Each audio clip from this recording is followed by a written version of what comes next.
नमस्कार, exam happy by Jharkhand channel में आपका स्वागत है। तो दोस्तों जुड़ चुका हूं मैं यहां पर आप सभी के लिए झारखंड शिक्षक पात्रता परीक्षा 2024 की तैयारी को लेकर के। तो आपको बताते चले झारखंड शिक्षक पात्रता परीक्षा 2024 बहुत ही जल्द आपका यहां पर होने जा रहा है। इतने कम समय में आपकी तैयारी करने में बहुत ही यहां पर दिक्कत हो सकती है। आपको बताते चले इसी के साथ बाज़ार में बहुत तरह के बाज़ारू किताब प्रैक्टिस बुक आ गए हैं और आप क्या करेंगे कि यहीं से बाज़ारू किताब या प्रैक्टिस वर्क बुक लेकर के आप तैयारी करेंगे और उस तैयारी के बाद आपका यहाँ पर रिजल्ट होने वाला है जीरो। ठीक है, तो आपको बता देते हैं कि यदि आप झारखंड शिक्षक पात्रता परीक्षा चाहे आप 1 to 5 या 6 to 8 किसी में भी परचम लहराना चाहते हैं तो अभी न्यू सिलेबस के अनुसार आपको यहाँ पर जो है जैक परीक्षा ले रही है और जैक जो भी परीक्षा लेती है आप अनुकरण कीजिएगा 2013 का या 2016 का। तो आपका सारा प्रश्न जो था वो जेसीईआरटी या जैक की किताब से आए हुए थे, लेकिन फिर भी लोगों ने बहुत तरह तरह के यहाँ पर परीक्षाओं का किताब पढ़ा जिसमें रिजल्ट बहुत ख़राब हुआ था। लेकिन जिन लोगों ने यहाँ पर जेसीईआरटी टेक्स्ट बुक का पढ़ा था वो यहाँ पर पूरा अपना परचम लहराए थे और वो पास कर गए थे। तो देखिए आपको बताते चले यदि आप परचम लहराना चाहते हैं तो आपको हम यहाँ पर अपने चैनल पर only for JCERT text book का पूरा कंप्लीट नोट्स यहाँ पर आपको हम करवाते हैं। उसके साथ ही साथ आपको यहाँ पर पूरा तैयारी उसका पीडीएफ, उसके साथ उसका रिकॉर्डेड क्लास, उसके बाद लाइव क्लास, उसके बाद ऑफलाइन सारी चीज़ें हम आपको यहाँ पर प्रोवाइड करते हैं। तो आप जेटेट की तैयारी करना चाहते होंगे और 1 से 5 या 6 से 8 में परचम लहराना चाहते होंगे तो आप अभी हमारे यहाँ से कोर्स लेकर के जुड़ सकते हैं। तैयारी शुरू कर दी गई है। तो यहाँ पर सबसे पहले एडमिशन लेने का एक ऑफर चल रहा है, पहले आओ पहले पर पाओ के तर्ज पर सिर्फ 100 कैंडिडेट का अभ्यर्थियों का नामांकन यहाँ पर 500 रुपये में किया जाएगा। यानी 1 से 5 में आप नामांकन कराना चाहते हैं तो 500 रुपये लगेंगे और 6 से 8 में नामांकन किसी भी सब्जेक्ट में करना चाहते हैं तो आपको 500 रुपये यहाँ पर लग रहा है। आप जल्दी से अपना नामांकन कर लेंगे और जेसीईआरटी टेक्स्ट बुक पर आधारित सारे नोट्स पीडीएफ देखना नहीं भूलेंगे। आपको एक बार फिर हम बता देते हैं, अभी आकलन परीक्षा हुई उसमें इस नोट से जितने लोगों ने एडमिशन लिया था उनका रिजल्ट बहुत ही अच्छा रहा है। अगर किसी ने लिया है तो आप पता कर सकते हैं। और सहायक आचार्य का पेपर 3 का भी अभी जो कंडक्ट ये नोट्स चल रहा था उसमें भी बहुत ज़्यादा प्रश्न आपको यहाँ से हूबहू भिड़े हैं इससे। तो आपका आगे जेटेट में भी भिड़ने वाला है। आप सभी सिर्फ जुड़ जाइएगा क्योंकि यहाँ विभिन्न राज्यों के जेटेट परीक्षा का हल प्रश्न पत्र भी आपको हम प्रैक्टिस के रूप में करवाने वाले हैं। तो परीक्षा देखिए 1-2 दिन 3 दिन भी बचा है तो आप यहाँ से अगर आप नहीं क्लासेस ज्वाइन कर पाएँ तो आप लास्ट में देखिए 499 रुपये में नोट्स यहाँ से आपको मिलेंगे। आप लेकर के जरूर परचेज करके वह परीक्षा में जाने से पहले पढ़ लीजिएगा। यदि कम पढ़कर ज़्यादा कम प्रश्न पढ़कर और ज़्यादा अंक उठाना चाहते हैं तो आपके पास मात्र एक ही ऑप्शन एक ही है, वो है आपका जेसीईआरटी टेक्स्ट बुक। तो आप देखना नहीं भूलेंगे। यदि आप नोट्स बना लिए हैं तो बहुत अच्छा बात है, अगर नहीं बनाए हैं तो आप यहाँ से एडमिशन ले लीजिएगा या नहीं तो यहाँ से नोट्स परचेज करके एक बार अवश्य पढ़ लीजिएगा। थार मरुस्थल कहाँ स्थित है? राजस्थान, मंगोलिया, सीरिया या सभी जगह? थार मरुस्थल कहाँ स्थित है? ठीक है, तो थार मरुस्थल आपको जानते हैं ये राजस्थान में स्थित है। सारंडा वन कहाँ पाया जाता है? जेएसएससी में देखिए पूछा गया था सारंडा वन कहाँ पाया जाता है? बिहार, गुजरात, राजस्थान या झारखंड, किस राज्य में पाया जाता है? तो देखिए सारंडा जो है झारखंड राज्य में है। ठीक है, झारखंड राज्य का वन है और बहुत ही विस्तृत और बहुत ही विशाल वन है। ठीक है, भारत में कृषि योग्य भूमि कितना प्रतिशत है? भारत में कृषि योग्य भूमि कितना प्रतिशत है? जेएसएससी में 2 बार ये प्रश्न आ गया देखिए। ठीक है, और कहाँ कहाँ छिपा हुआ है? तो जेसीईआरटी टेक्स्ट बुक में छिपा हुआ है और क्लास 8 का एक्सरसाइज 2 में। ठीक है, मिल रहा है ना? मिल रहा है बहुत ज़्यादा। 57%, 32%, 35% या कोई नहीं। तो भारत में कृषि योग्य भूमि कितना प्रतिशत है? 57% है। ठीक है, भारत में कितना प्रतिशत भाग पर वन पाया जाता है? 17%। भारत में कितना प्रतिशत भाग पर वन पाया जाता है? 17%, 25%, 22% या 23%। ठीक है, तो भारत में वन जो है कितना प्रतिशत भाग पर पाया जाता है? 22% पर। और होना कितना चाहिए? तो ये 33% होना चाहिए। ठीक है, जो कि कम है यहाँ पे। अगला है भूपृष्ठ की ऊपरी पतली परत को क्या कहते हैं? जो जमीन होता है उसका ऊपरी परत क्या कहलाता है? चट्टान, मृदा, खनिज या कोई नहीं। तो ये जो मेरा भूपृष्ठ है इसका ऊपरी परत जिस पर हम लोग खेती बाड़ी करते हैं ये जो होता है उसको मृदा कहते हैं या मिट्टी कहते हैं। ठीक है, तो ये मृदा इसका राइट आंसर हो जाएगा। माइका युक्त मिट्टी झारखंड के किस जिले में पाई जाती है? माइका युक्त मिट्टी झारखंड के किस जिले में पाई जाती है? ठीक है, ये प्रश्न अभी तक जेएसएससी में 4 बार ना, ये एकदम दिमाग में याद रख लीजिएगा। माइका युक्त मिट्टी किसको, या ढिबरी युक्त मिट्टी कहाँ पाया जाता है? ये सभी किस कहाँ पाया जाता है? या अब्रक वाली मिट्टी कहाँ पाया जाता है?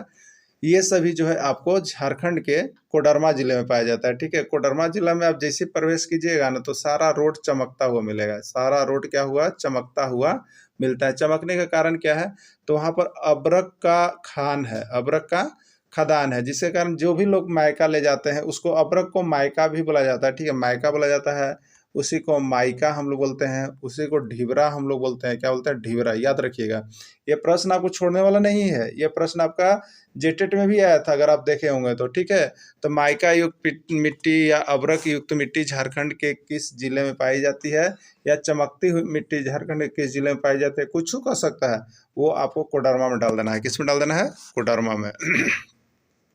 राजमहल क्षेत्र में किस प्रकार की मिट्टी पाई जाती है, राजमहल क्षेत्र में किस प्रकार की मिट्टी पाई जाती है, पीली मिट्टी, काली मिट्टी, लाल मिट्टी, या कुछ नहीं। देखिए, अभी जब झारखंड हम आपको पढ़ाएंगे ना, झारखंड, तो उसमें झारखंड जीके का 10 ऐसा ट्रिक है जिससे आपका पूरा झारखंड कंप्लीट हो जाएगा। समझ गया, तो मिट्टी वाला भी ट्रिक हम देंगे। फिलहाल इसका एक ट्रिक है, राजा साहेब जानत बड़े पलामू के जलवा लाल। ठीक पा, राजा साहेब जानत बड़े पलामू के जलवा लाल। तो राजा के सामने आएगा का ना, और राजा साहब यानी राजमहल ट्रैप, उसमें क्या पाई जाती है, काली मिट्टी। ठीक है, इसका हम ट्रिक देंगे। आप सिर्फ कमेंट कीजिएगा कि झारखंड जीके का ट्रिक चाहिए, आपको झारखंड जीके हम ट्रिक से यहाँ पर कंप्लीट करवा देंगे, लेकिन कमेंट आपको जरूर करना होगा और वीडियो को शेयर जरूर कीजिएगा। ठीक है, चलिए अगला देखिए, ढालू स्थान पर किस प्रकार की जुताई की जाती है, ये भी जेएसएससी में पूछा गया है। समुच्च रेखीय जुताई, ढाल वाली जुताई, दुग्ध मेखला जुताई, या हरा वर्णक जुताई। ठीक है, तो ढाल वाले स्थान पर समुच्च रेखीय जुताई की जाती है। धान अथवा गेहूं द्वारा मिट्टी से किसका अवशोषण होता है, धान अथवा गेहूं द्वारा मिट्टी से किसका अवशोषण होता है, कार्बन, सल्फर, नाइट्रोजन, या कोई नहीं। देखिए, कोई भी फसल जो होता है ना, कोई भी फसल वो मिट्टी से क्या अवशोषण करता है, नाइट्रोजन। क्या अवशोषण करता है, नाइट्रोजन। देखिए, इसीलिए कहा जाता है कि एक ही स्थान पर लगातार एक फसल नहीं लगाना चाहिए, बदल बदल कर लगाना चाहिए। ठीक है, जैसे अगर आप एक ही जगह पर आपने यहाँ पर अगर फसल जो किया वो आपका जो था चना का है, तो वहाँ पर मिट्टी में क्या हो जाता है, दलहन का है, तो नाइट्रोजन की प्रधानता हो जाती है, नाइट्रोजन अधिक हो जाता है। ठीक है, तो उसके बाद हम किस तरह का फसल कर लेते हैं, वहाँ पर नाइट्रोजन जो अवशोषण करने वाला है उसमें गेहूं कर लेंगे, उसमें मक्का कर लेंगे। अब क्या होगा यहाँ पर, तो जो मिट्टी है उसका बैलेंस बन जाएगा। ठीक है, इसीलिए एक फसल अगर दलहनी करते हैं तो दूसरी फसल जो है यहाँ पर हम लोग खरीफ फसल को भी कर लेंगे। ठीक है, चलिए देखिए अगला, दलहन पौधे की जड़ें मिट्टी में किसका पोषण करती है, दलहन पौधे की जड़ें मिट्टी में किसका पोषण करती है, सल्फर, कार्बन, नाइट्रोजन, या फास्फोरस। ठीक है, तो दलहनी पौधों की जड़ें में क्या पाया जाता है, नाइट्रोजन का पोषण ये करती है। ठीक है, किसका पोषण करती है, नाइट्रोजन का। दलहन पौधों की जड़ों में कौन सा बैक्टीरिया पाया जाता है, ये प्रश्न आपका जेएसएससी में 3 बार पूछ दिया गया है। दलहनी पौधों की जड़ों में कौन सा जीवाणु पाया जाता है। ठीक है, तो कौन सा जीवाणु पाया जाता है, हरा फल होता है, लेग्यूम होता है, राइजोबियम होता है, या कोई नहीं। ठीक है, तो दलहनी पौधों के जड़ों में सूक्ष्म जीव राइजोबियम पाया जाता है। क्या पाया जाता है, राइजोबियम पाया जाता है, जो मिट्टी में पोषक तत्वों को प्रदान करता है। जल कैसा संसाधन है, नवीकरणीय संसाधन, अनवीकरणीय संसाधन, जैव संसाधन, या कोई नहीं। ठीक है, तो जल क्या है, ये नवीकरणीय संसाधन के अंतर्गत आता है, क्योंकि ये प्राकृतिक प्रदत्त है। अगर कम होती है तो फिर प्रकृति द्वारा यहाँ पर फिर से हो जाती है, यानी इससे जल चक्र का काम चलते रहता है, जल चक्र का काम चलते रहता है, इसलिए जल जो है आपको नवीकरणीय संसाधन में चला जाएगा। ठीक है, पृथ्वी के भूपृष्ठ का कितना भाग जल से घिरा हुआ है, पृथ्वी के भूपृष्ठ का कितना भाग जल से घिरा हुआ है, 1/3, 2/3, 3/4, या कोई नहीं। ठीक है, देखिए आपको बता देते हैं यहाँ पर 2 तरह के ऑप्शन, एक 2/3 भाग भी कहीं को देखने को मिलता है, कहीं पर 3/4 भाग भी देखने को मिलता है, लेकिन ये दोनों चीज एक साथ नहीं दिया हुआ रहेगा। ठीक है, चाहे तो 3/4 दिया रहता है, चाहे तो 2/3 दिया हुआ रहता है। अगर दोनों भी है तो आपको यहाँ पर क्या करना है कि 3/4 में मारिएगा। ठीक है, 3/4 में मार लीजिएगा। ओके, और ये नहीं रहे तो आपका राइट आंसर हो जाएगा 2/3 भाग में। ठीक है, ऑप्शन को देखना पड़ेगा। महासागर का जल किस प्रकार का जल है, लवणीय जल, खारा जल, नमकीन जल, या सभी। ठीक है, तो यहाँ पर देखिए महासागर का जल है वो कैसा है, खारा जल है, महासागरीय जल खारा जल है, इसको कहेंगे तो नमकीन जल है, और उसी को कहते हैं तो लवणीय जल, यानी तीनों कहा जाता है, खारा लवणीय भी कहा जाता है, खारा भी। यहाँ पर कंफ्यूज मत होइएगा। ठीक है, तो महासागर का जल आप पी नहीं सकते हैं। एक बार सैनिक लोगों ने अपनी गाथा में लिखी हुई थी कि महासागर में जल बहुत है लेकिन पीने से भी पानी मर रहे हैं। ये सैनिक की गाथा है। क्यों, क्योंकि उसमें जो मर्चेंट नेवी लोग जाते हैं तो महासागर में जब भी वो क्या करते हैं, ट्रिप करके आते हैं, तो अगर उनका जो है पानी समाप्त हो जाता है तो क्या है, पानी के ढेर में ही जा रहे हैं, पानी में ही जा रहे हैं, लेकिन क्या है, वो मर सकते हैं पानी के बिना। ठीक है, तो इसलिए महासागर का जल कैसा है, लवणीय है, खारा भी है, नमकीन भी है, यानी इसका राइट आंसर सभी होगा। ठीक है, अगला है पृथ्वी पर कितना प्रतिशत महासागरीय जल लवणीय जल है। ठीक है, कितना प्रतिशत भाग महासागरीय जल लवणीय जल है। तो पृथ्वी पर कितना है, देखिए यहाँ पर जो महासागर में जल पाया जाता है ना, वो आपका होता है 97%।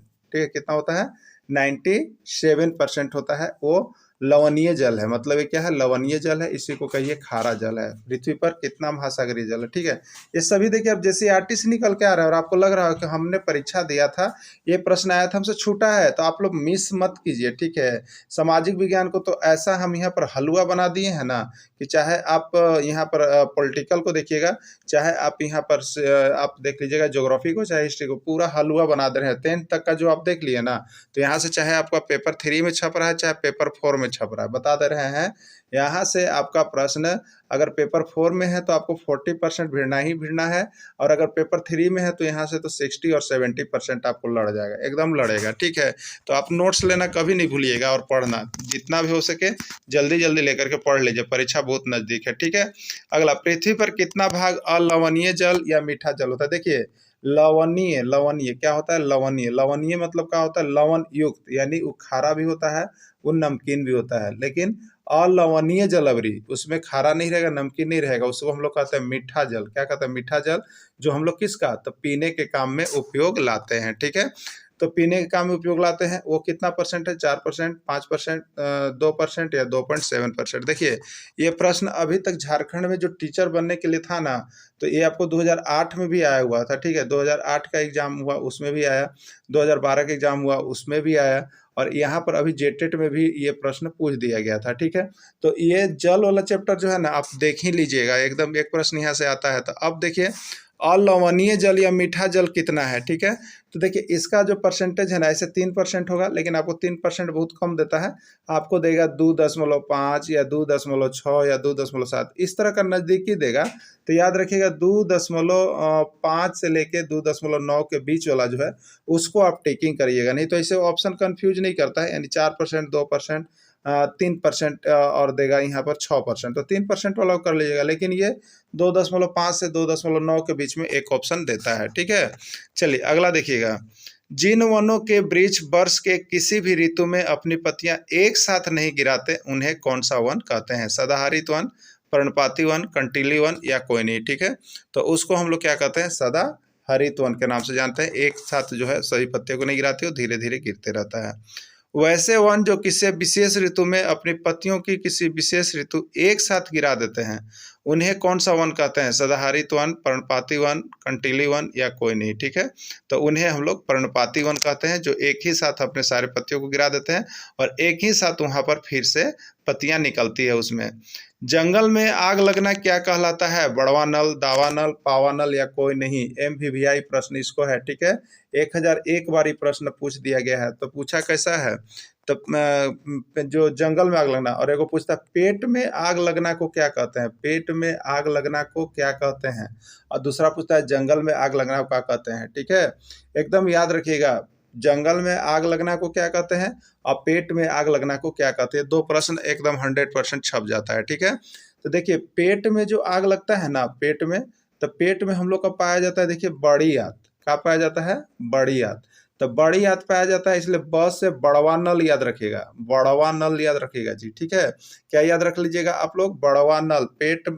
पेट में आग लगता है तो पेट में बड़ी आंत पाया जाता है और बड़ी में ब है, इसलिए इसको याद रखिएगा, बड़वा नल।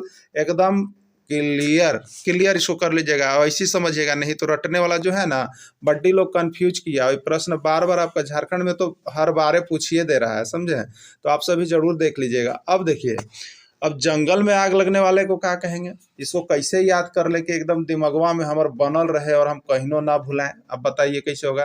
तो देखिए जंगल में कैसे याद रखिएगा, जंगल, ये जंगल होता है ना जी, तो जंगल में जड़ी बूटी पाया जाता है। जंगल में क्या पाया जाता है, जड़ी बूटी, और जड़ी बूटी से क्या बनता है जी, दवा बनता है। ठीक है, तो जंगल में दावा वाला पेड़ पाया जाता है, तो दावा वाला पाया जाएगा तो क्या कहेंगे, दावा वाला के कहेंगे दावा नल। याद हो गया, दावा वाला के क्या कहेंगे, दावानल। जंगल में, तो एकदम याद रखिएगा, जंगल में क्या मिलता है, तो जंगल में क्या मिलता है, दावा। जंगल में क्या मिलता है, दावा, ठीक है।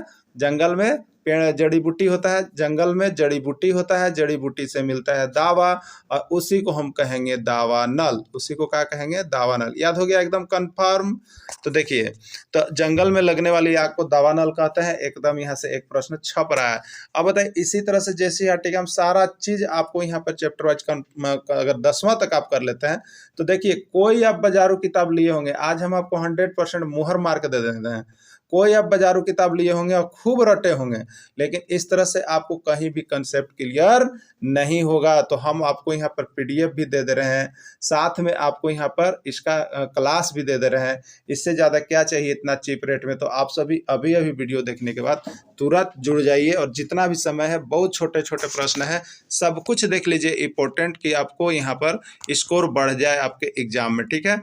चलिए अगला देखिएगा, किस अधिनियम के तहत वन्य जीवों का अवैध शिकार तथा व्यापार पर रोक लगाया गया है, 1978, 1971, 1972 या 1975। तो वन्य जीव अधिकार अधिनियम 1972 ईस्वी में पारित किया गया था, इसलिए इसका 1972 ही आंसर हो जाएगा। भारत में राष्ट्रीय पार्क की स्थापना कब की गई, 1972 ईस्वी, 1975 ईस्वी, 1970 ईस्वी या 1978 ईस्वी, ठीक है। तो इसका राइट आंसर यहाँ पर जो है आपका 1972 ईस्वी में भारत में राष्ट्रीय पार्क की स्थापना की गई थी, ठीक है। अगला, भारत में टाइगर रिजर्व की स्थापना कब की गई, टाइगर रिजर्व प्रश्न जेएसएससी का पूछा गया है, 1971, 1972, 1973, 1974, ठीक है। तो टाइगर प्रोजेक्ट जो आया था वो आपको देखिए 1973 ईस्वी में, किसमें आया था, 1973 ईस्वी में आया हुआ था। भारत में कितने जैव मंडल आरक्षित क्षेत्र है, यह भी पूछे गए प्रश्न है। कितने जैव मंडल आरक्षित क्षेत्र हैं, 16, 17, 18 या 19। इसका राइट आंसर है 18। भारत का प्रथम जैव मंडल क्षेत्र स्थापित किया गया 1981, 1982, 1986 या 1988। तो भारत का प्रथम जैव मंडल क्षेत्र जो है वो आपको 1986 ईस्वी में स्थापित किया गया था। देखिए यहाँ पर नोट्स जो हमसे परचेज करते हैं उनके लिए यहाँ पर बना हुआ है। भारत में प्रथम जैव मंडल आरक्षित क्षेत्र 1986 ईस्वी तमिलनाडु में स्थापित किया गया था, जो नीलगिरी में स्थित है, ठीक है। तो भारत में प्रथम जैव मंडल आरक्षित क्षेत्र कहाँ, 1986 में, और कहाँ पर, तमिलनाडु में स्थापित किया गया था। झारखंड का एकमात्र राष्ट्रीय उद्यान कौन सा है, झारखंड का एकमात्र राष्ट्रीय उद्यान कौन सा है। झारखंड में अब तक 10 बार पूछा गया प्रश्न है ये, ठीक है। अब तक 10 बार, जौने में जाइए तौने में एकदम डालिए दे रहा है, समझ गए। तो देख लीजिएगा, बेतला नेशनल पार्क, गौतम बुद्ध अभयारण्य, तोपचाची अभयारण्य, कोई नहीं, ठीक है। तो एकमात्र राष्ट्रीय उद्यान जो है आपका बेतला नेशनल पार्क है, ठीक है। बाकी सभी यहाँ पर झारखंड में ही स्थित अभयारण्य हैं। अगला प्रश्न है, बेतला नेशनल पार्क किस जिला में स्थित है, बेतला नेशनल पार्क किस जिला में स्थित है। देखिए ध्यान दीजिएगा जी, ये प्रश्न झारखंड में, हम झारखंड की केवल बात बता रहे हैं, ये अभी तक 12 बार पूछा गया है। बेतला नेशनल पार्क 12 बार प्रश्न पूछा गया है, 1-2 बार की बात हटा दीजिएगा। देखिए, और हर बार यहाँ पर बच्चों को कंफ्यूज किया है, ठीक है। तो बेतला नेशनल पार्क ये क्या है, बहुत ज़्यादा ऑप्शन आपको देखिए पलामू रहता है और लातेहार नहीं दिया हुआ रहता है, ध्यान रखिएगा, लातेहार नहीं। तो इसमें क्या होता है, पलामू अगर है तो आप तो पलामू ही टिक कीजिएगा, और ये भी गलत होता है। और 1 मार्क्स मिला था, जेटेट में भी सबको मिला था, ठीक है। लेकिन अब आपको बता रहे हैं कि यह अगर अब पूछे तो गढ़वा पलामू लातेहार, तो आपको पलामू में नहीं मारना है। यह किस जिले में आ गया है, लातेहार में है, ठीक है। तो बेतला नेशनल पार्क किस जिला में स्थित है, पलामू में नहीं मारिएगा, क्योंकि पलामू बहुत बार प्रश्न दे के कन्फ्यूज करता है। अगर लातेहार है तो लातेहार को कीजिएगा, क्योंकि यह जो अब लातेहार जिला में आ गया है, ठीक है। तो प्राप्त होते हैं, कहलाते हैं, क्या कहलाते हैं, ठीक है, खनिज, खान, अधातु या कोई नहीं, ठीक है। तो खान करके यानी खनन के द्वारा जैसे जो प्राप्त होगा, खान करके नीचे जमीन से जो निकाला जाएगा उसको क्या कहेंगे, तो उसको यहाँ पर राइट आंसर कहेंगे खनिज। जो खनन द्वारा निकलते हैं उसको खनिज कहते हैं। वे खनिज पदार्थ जिनसे धातु का निष्कर्षण किया जाता है क्या कहलाता है। देखिए ये ऐसे जो विज्ञान पाठ में भी आपको पढ़ना है और ये भूगोल में भी इंक्लूड होता है, ठीक है। तो वे खनिज पदार्थ जिनसे धातु का निष्कर्षण होता है उसको हम लोग कहते हैं अयस्क। क्या कहते हैं, अयस्क। अब रहने के बाद देखिए आपसे प्रश्न पूछा भी जाता है, ठीक है, कि एल्युमिनियम का निष्कर्षण किस अयस्क से किया जाता है। मतलब एल्युमिनियम बनाने के लिए जो कच्चा पदार्थ होता है वो क्या चीज़ होता है जिससे एल्युमिनियम बनता है। एल्युमिनियम डायरेक्ट तो धरती के अंदर से नहीं निकल रहा है ना, एल्युमिनियम नहीं निकल रहा है, उसका एक अयस्क है जिसका नाम है बॉक्साइट। उसको क्या कहते हैं? बॉक्साइट। ठीक है, तो ये बॉक्साइट उसका अयस्क हो गया। तो जिनसे खनिज पदार्थ का निष्कर्षण किया जाता है उसको हम लोग अयस्क के नाम से जानते हैं। ठीक है, जिस धात्विक खनिज में लौह अंश की प्रधानता होती है उससे कहते हैं, देखिए बहुत सा धात्विक खनिज ऐसे होते हैं जिसमें लोहा की प्रधानता होती है, जिसमें लौह पाया जाता है। ठीक है, बहुत सा आप पानी देखते होंगे चापाकल, तो बोलते हैं इसमें लोहा का गंध आ रहा है, लौह पाया जाता है। उसी तरह से बहुत से खनिज ऐसे हैं जिसमें लौह की प्रधानता होती है, उसको क्या कहते हैं ये आपको बताना है। ठीक है, तो उसको हम लोग क्या कहते हैं? लौह धात्विक खनिज कहते हैं। क्या कहते हैं? लौह धात्विक खनिज के नाम से जानते हैं। अगला है, इसमें कौन धात्विक खनिज का उदाहरण है? धात्विक खनिज का उदाहरण है। अब आपके मन में चल रहा कि धात्विक खनिज कौन सा है? तो धात्विक खनिज वैसा खनिज जिससे धातु की प्राप्ति होती है। ठीक है, जो धातु वाला खनिज होगा उसको धातु कहेंगे। ठीक है, और धातु अधातु देखिए आपको यहाँ पर विज्ञान क्लास 8 में पढ़ना है, जिसका वीडियो और नोट्स भी आपको दे दिए हैं। तो भूगोल जो है यहाँ पर आपको विज्ञान से भी टैली करता है। तो जो धातु वाली चीजें हैं उसमें क्या होता है? आपको धात्विक खनिज होता है। और धातु, सोना भी धातु है, लोहा भी धातु है और चांदी भी धातु है, इसलिए ये सभी चले जाएंगे। ठीक है, तो धातु वाले जितने चीजें होती हैं वो धात्विक खनिज में चली जाती है। ठीक है, इनमें कौन अधात्विक खनिज का उदाहरण है? अधात्विक खनिज का मतलब क्या हो गया? अधातु। अधात्विक खनिज का मतलब अधातु।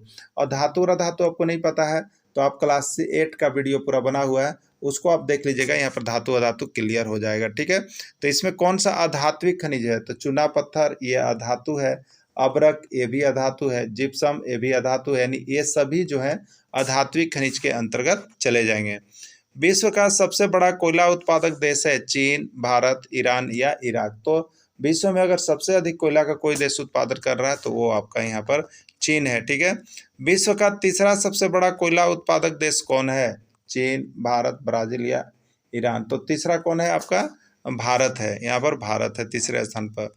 सिटी ऑफ गोल्ड के नाम से किसको जाना जाता है? सिटी ऑफ गोल्ड या इगोली के नाम से किसको जाना जाता है? ये प्रश्न अभी तक झारखंड में जो है 2 बार निकल के आ चुका है। और देखिए JCERT का क्लास 8 का था और सब लोग कहें कि बहुत भारी है, कहाँ से आया है, लेकिन आया यहीं से था। ठीक है, तो सिटी ऑफ गोल्ड के नाम से किसको जाना जाता है? यूरोप, अफ्रीका, दक्षिण अफ्रीका या कोई नहीं। ठीक है, तो सिटी ऑफ गोल्ड के नाम से दक्षिण अफ्रीका को जाना जाता है, याद रखिएगा।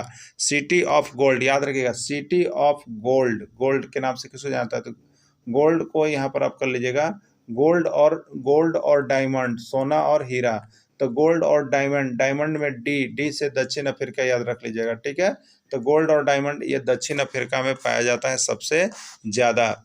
देखिए यहाँ पर लिखा हुआ है दक्षिण अफ्रीका का जोहान्सबर्ग इगोली अर्थात सिटी ऑफ गोल्ड के नाम से जाना जाता है। जोहान्सबर्ग को सिटी ऑफ गोल्ड के नाम से जाना जाता है। दक्षिण अफ्रीका का किम्बरेले खान किसके उत्पादन के लिए प्रसिद्ध है? दक्षिण अफ्रीका में सोना और हीरा उत्पादन बहुत ज़्यादा होता है। तो दक्षिण अफ्रीका में जो किम्बरेले खान है वो किसके उत्पादन के लिए प्रसिद्ध है? सोना, चांदी, हीरा या मोती। ठीक है, तो दक्षिण अफ्रीका का जो किम्बरेले खान है वो आपको हीरा के लिए प्रसिद्ध है। किसके लिए? हीरा के लिए। विश्व का सबसे बड़ा बॉक्साइट उत्पादक देश कौन है? विश्व का सबसे बड़ा बॉक्साइट उत्पादक देश एशिया, ऑस्ट्रेलिया, यूरोप या कोई नहीं। ठीक है, तो विश्व का सबसे बड़ा बॉक्साइट का उत्पादक देश जो है आपका वो ऑस्ट्रेलिया हो जाएगा। क्या हो जाएगा? ऑस्ट्रेलिया। बॉक्साइट अयस्क से किस धातु का प्राप्ति होती है? ये झारखंड में 2 बार पूछा गया प्रश्न है। बॉक्साइट अयस्क से किस धातु की प्राप्ति होती है? सोना, चांदी, एल्युमिनियम, कोई नहीं। तो ये देखिए हम लोग यहाँ पर बहुत सा केमिस्ट्री में जो होता है अयस्क के बारे में पढ़ते हैं। तो बॉक्साइट अयस्क से किसकी प्राप्ति होती है? एल्युमिनियम की प्राप्ति होती है। याद रखिए बॉक्साइट से एल्युमिनियम की प्राप्ति होती है। और ये बॉक्साइट का निष्कासन के लिए झारखंड का कौन सा जिला है? तो ये लोहरदगा है। कौन सा जिला है आपका? लोहरदगा है बॉक्साइट के लिए। अब बता देते हैं ये बॉक्साइट जो देखिएगा, अगर आप झारखंड में सफ़र करेंगे तो आप बॉक्साइट देखिएगा, आपको यहाँ पर रेलवे स्टेशन, रेलवे से यदि आप सफ़र कर रहे हैं तो आपको बॉक्साइट का यहाँ पर रेलवे स्टेशन देखिएगा, रिचू भूटा एक स्टेशन है। कौन स्टेशन है? रिचू भूटा एक स्टेशन, जहाँ पर देखिएगा लाल लाल पत्थर जो है पूरा पहाड़ के जैसा जमा किया हुआ है, वो बॉक्साइट है। ठीक है, और दूसरा यदि आप अपने इर्द गिर्द रेलवे स्टेशन किनारे देख सकते हैं तो आप टोरी स्टेशन आ जाइए। टोरी स्टेशन पर आप देखिएगा तो वहाँ पर जो है आपको बॉक्साइट मिलेगा। बाकी लोहरदगा तो इसका उद्गम स्थल है, वहाँ से लोहरदगा का निष्कासन होता है, वहाँ ज़्यादा आपको मिलेगा। ठीक है, चलिए अगला, भारत में लौह अयस्क किस जिले में स्थित है? भारत में लौह अयस्क किस जिले में स्थित है? पश्चिमी सिंहभूम, कोडरमा, धनबाद या कोई नहीं। तो देखिए लौह अयस्क वाला जिला जो है वो पश्चिमी सिंहभूम है। ठीक है, पश्चिमी सिंहभूम में गोवा, नोवामुंडी, जामदा, किरीबुरू ये सब प्रमुख खनन केंद्र है। झारखंड में बॉक्साइट का उत्पादन किस जिले में होता है? अभी हमने आपको बताया था, वो अभी गया। और वो किस जिले में है? लोहरदगा है, पलामू है, गढ़वा है, कोई नहीं। तो लोहरदगा होगा। ठीक है, क्या होगा? लोहरदगा यहाँ पर हो जाएगा। झारखंड में अबरक का उत्पादन में अग्रणी जिला है। झारखंड में अबरक उत्पादन का अग्रणी जिला है कोडरमा, गिरिडीह, हजारीबाग। ये अभी तक जेएसएससी में आपको झारखंड के एग्जाम जौन एग्जाम जाइए 11 बार पूछा गया है झारखंड में अबरक का। ये कौन है? कोडरमा। देखिए अब आप बोलिएगा कि सर हमको झारखंड अलगे से बता दीजिए। अरे भैया अलगे से बता देंगे तो नहीं भिड़ेगा आपको। देखिए जेसीईआरटी टेक्स्ट बुक इतना मस्त टेक्स्ट बुक है ना, उसमें हर चैप्टर में आप जाइएगा ना तो झारखंड का जीके वहीं से इंक्लूड है। ठीक है, और आपको झारखंड जीके जो है यहीं से पढ़ना है। आप अलग से अगर टेक्स्ट बुक लेकर पढ़े तो ठीक है पढ़िए, लेकिन कम अगर प्रश्न पढ़ के अधिक नंबर उठाना है तो जेसीईआरटी ही एक विकल्प है झारखंड में आपके लिए। ठीक है, लेकिन अब बात नहीं समझते हैं तो हम इस पर विशेष नहीं चर्चा करेंगे। आपको अगर लगता है तो हम देखिए इसीलिए सारा झारखंड जीके भी इंक्लूड इसी में हो गया, अलग से नहीं। बाकी तो हम आपको ट्रिक से बताएंगे ही बताएंगे। ठीक है, झारखंड में स्वर्ण सोना पाया जाता है। झारखंड में स्वर्ण सोना पाया जाता है कहाँ पर? स्वर्ण रेखा नदी में, पलामू में, गढ़वा में, लातेहार में। ठीक है, तो स्वर्ण रेखा नदी में सोना पाया जाता है। स्वर्ण रेखा मतलब सोना उसमें पाया जाता है। खनिज किस प्रकार का संसाधन है? नवीकरणीय, अनवीकरणीय, सुलभ संसाधन या कोई नहीं। ठीक है, तो खनिज देखिए एक बार समाप्ति होने पर उसके निर्माण में बहुत ज़्यादा समय लग जाता है, इसलिए यह जो है अनवीकरणीय संसाधन में होगा। इनमें कौन जीवाश्म ईंधन है? जीवाश्म ईंधन बहुत बार जीवाश्म ईंधन आया है। जीव जंतुओं के सड़े गले अवशेष से जो ईंधन बनता है उसको हम लोग जीवाश्म ईंधन कहते हैं। जीव जंतुओं के सड़े गले अवशेष से जीवाश्म ईंधन बनता है। कोयला, पेट्रोलियम, प्राकृतिक गैस ये सभी जो है आपको जीवाश्म ईंधन है। सभी जीवाश्म ईंधन है, याद रखिएगा। कोपेको, क्या याद रखिएगा? कोपेको यानी कोयला, पेट्रोलियम, कोल गैस सभी जीवाश्म ईंधन के अंतर्गत आते हैं। इनमें कौन परंपरागत स्रोत है? परंपरागत स्रोत का मतलब जो सदियों से चली आ रही है उसको हम लोग कहते हैं स्रोत। तो परंपरागत स्रोत कहते हैं कि हम अपनी परंपरा को बर्बाद नहीं करेंगे, मतलब हमारा जो शुरू से कल्चर चलता रहा उसको चेंज नहीं करना चाहते, उसी को कहते हैं परंपरागत। तो कोयला, पेट्रोलियम, प्राकृतिक गैस। तो देखिए ये सभी जो है सदियों से चले आ रहे हैं, ये सब ऊर्जा के रूप में स्रोत का। तो ये यहाँ जो है आपको परंपरागत ऊर्जा का स्रोत हो जाएगा। जिस खनिज का प्रयोग सदियों से परंपरा से चला आ रहा है उसे परंपरागत ऊर्जा स्रोत कहते हैं। उद्योग की जननी कहा जाता है कोयला, पेट्रोलियम, बॉक्साइट या लोहा? यही प्रश्न आपको जेएसएससी में पूछा गया था। ठीक है, उद्योग की जननी कहा जाता है किसको? तो इसका राइट आंसर हो जाएगा कोयला को। कोयला किस प्रकार के चट्टानों में पाया जाता है? आग्नेय चट्टान, अवसादी चट्टान या रकांतरी चट्टान? ठीक है, तो देखिए ये कोयला क्या चीज़ है? तो कोयला जो है यहाँ पर जीव जंतुओं के सड़े गले अवशेष से, पेड़ पौधे जीव जंतुओं के सड़े गले अवशेष से बनता है, इसलिए जीवाश्म ईंधन है। और जीवाश्म अवसाद में पाया जाता है, अवसाद में, इसलिए यह जो है अवसादी चट्टान का उदाहरण है। ठीक है, सबसे उच्च किस्म का कोयला किसको माना जाता है? प्रश्न ये 2 बार अभी तक पूछा गया है। ये प्रश्न 2 बार पूछा गया है कि सबसे उच्च किस्म का कोयला किसको माना जाता है? एंथ्रासाइट, बिटुमिन, लिग्नाइट या कोई नहीं। ठीक है, इसका राइट आंसर क्या हो जाएगा आपका? एंथ्रासाइट हो जाएगा। झारखंड में कोयला उत्पादक देश हैं झरिया, धनबाद, गिरिडीह या सभी? ठीक है, झारखंड में जो है आपको बता देते हैं कोयला का विशाल भंडार है और ये सब जगह कोयला बहुत ज़्यादा मात्रा में निकल रहा है। झरिया में भी है, धनबाद में भी है, गोड्डा गिरिडीह में भी है। और आपका एक और स्थान जो है बहुत ज़्यादा आप कोयला का निष्कासन करेगा वो है बालूमाथ। ठीक है, बालूमाथ यानी यहाँ पर लातेहार जिला कह लेंगे। ठीक है, क्या कहेंगे? लातेहार। झारखंड में किस प्रकार का कोयला पाया जाता है? एंथ्रासाइट प्रकार का, बिटुमिन्स प्रकार का, पिट प्रकार के या कोई नहीं। ठीक है, झारखंड में जो होता है ज्यादा करके बिटुमिनस प्रकार का कोयला पाया जाता है। झारखंड में पहली बार कोयला का उत्खनन किस वर्ष हुआ? 1802 ईस्वी, 1806 ईस्वी, 1894 ईस्वी या इसमें से कोई नहीं। तो झारखंड में पहली बार कोयला की जो खुदाई की गई वो सबसे पहले जो है आपको 1894 ईस्वी में हुआ। कहाँ हुआ? तो देखिए नोट्स बनाया हुआ है। 1894 ईस्वी में झरिया, धनबाद में, यानी धनबाद में इसका प्रारंभ सबसे पहले हुआ, झरिया में। पेट्रोलियम किस प्रकार के सेल में पाया जाता है? आग्नेय सेल, अवसादी सेल, कैंथ्रिक सेल या कोई नहीं। ठीक है, तो ये सभी पेट्रोलियम जीव जंतुओं के सड़े गले अवशेष से होते हैं और जीव जंतुओं के सड़े गले अवशेष से क्या बनता है? जीवाश्म बनता है, अवसाद बनता है, इसलिए ये औषधि सेल में चला जाएगा। ठीक है, किस में चला जाएगा? औषधि सेल के अंतर्गत चला जाएगा। काला सोना किसको कहते हैं? देखिए, यही प्रश्न आया था जेटेट में और यही प्रश्न आया था जेएसएससी में। काला सोना किसको कहते हैं? कोयला, पेट्रोलियम, कोल गैस या कोई नहीं। तो इसका तो राइट आंसर क्या हो जाएगा? कोयला होगा ना। हाँ, यही सब लोग मार के आए थे, काला माने कोयला, लेकिन ये गलत था, ये गलत था। सही क्या था? तो काला सोना जो है देखिए पेट्रोलियम को कहा जाता है, एकदम याद रखिएगा। काला सोना पेट्रोलियम में जाएगा और काला सोना नहीं बल्कि ब्लैक डायमंड, काला हीरा कोयला में जाएगा। इसी का कंफ्यूजन बहुत लोगों को, जैसे देखते हैं ना काला काला हीरा तो सोना भुला जाते हैं सोना को। सोना, काला सोना जो है वो पेट्रोलियम को दिया गया है और ये आपका कहाँ तो जेसीईआरटी के पाठ में था। और सभी बहुत, हमको लगता है कि 80% लोग इसको गलत किए थे।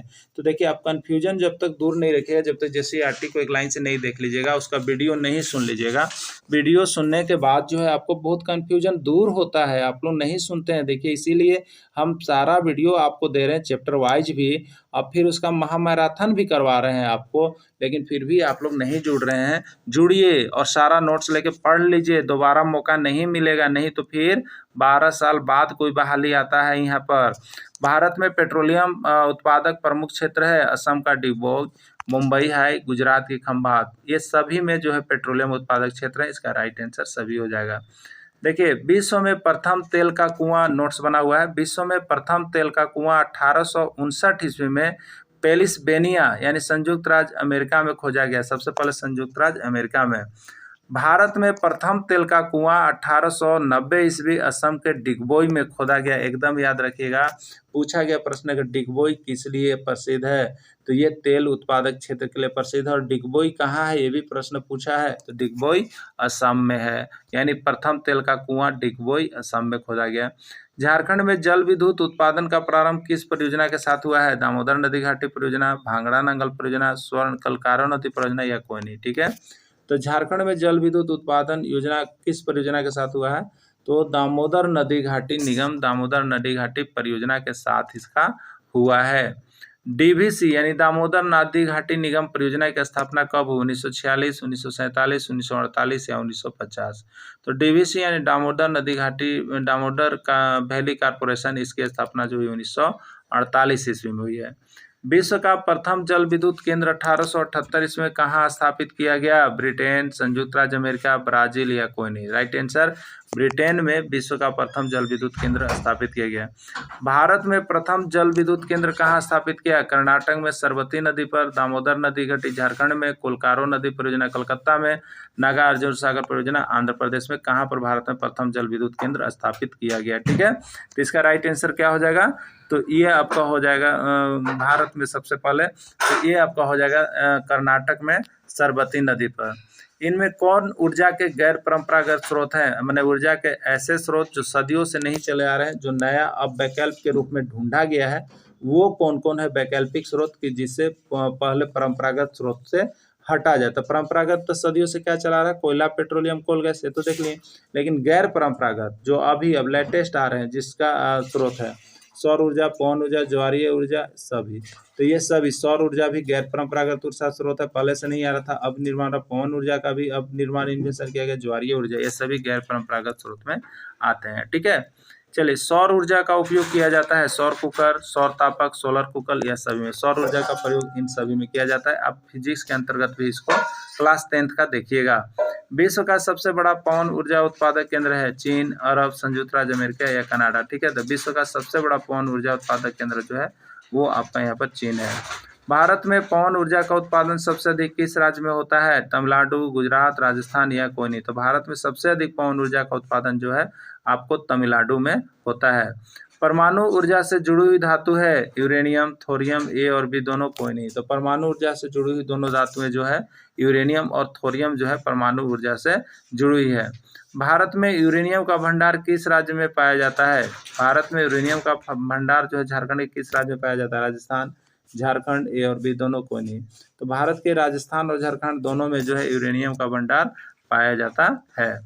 यूरेनियम का भंडार झारखंड में कहाँ पाया जाता है? यूरेनियम का भंडार झारखंड में कहाँ पाया जाता है आपको बताना। ठीक है, जादूगोड़ा, कर्णपुर, आम्रपाली या कोई नहीं।